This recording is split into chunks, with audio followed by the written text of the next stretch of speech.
A young woman tries out for the local orchestra. She plays violin. She thinks she's pretty good at it. She's had a lot of practice, and so in her mind, she's going to get first chair. Then the director has to break the news to her that she's actually going to be third chair and an alternate at that. A young man goes into his senior season believing that the starting quarterback position is going to be his, only to be beat out for it by a freshman.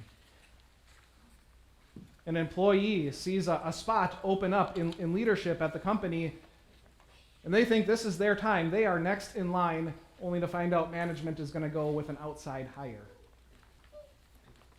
You ever had to swallow a hard pill like that?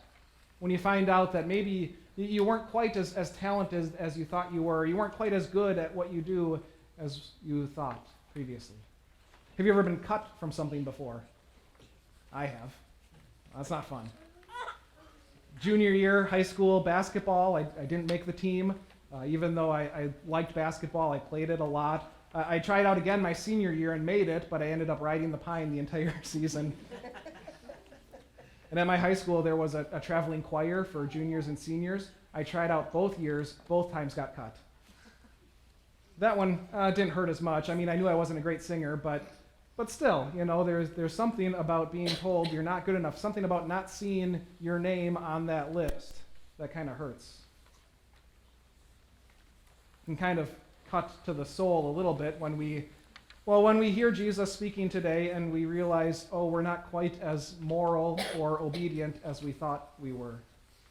I think a lot of people had that reaction when they were listening to Jesus during this Sermon on the Mount, and I think they were surprised by it. Many of them there that day heard John point to Jesus and say, that's the Lamb of God who takes away the sin of the world. Maybe they had gathered around him because they heard about this new kingdom that was based on grace, a kingdom in which those who are poor and insulted and persecuted are blessed. So maybe it came as a surprise to them when Jesus began to talk about the kind of life that you should live in this kingdom, the way you should conduct yourself as part of this kingdom, and they might realize, oh, I haven't done that very well. If you were here last week, the final verse that we looked at was verse 20 of chapter 5, where Jesus said that unless your righteousness surpasses that of the Pharisees, you will never see the kingdom of heaven. That must have really cut the people to the heart, because who is as righteous as a Pharisee? They were all about the law. They were all about the rules. But Jesus says, well, only on the outside. It's one thing to go through the motions. It's an entirely different thing to actually live as a citizen in the new kingdom. There might have been some, for example, on the mountainside that day who could have said to Jesus, well, Jesus, I keep the law. I've never murdered anyone, for example. And Jesus would say, well, no, but have you ever been angry with a brother or sister?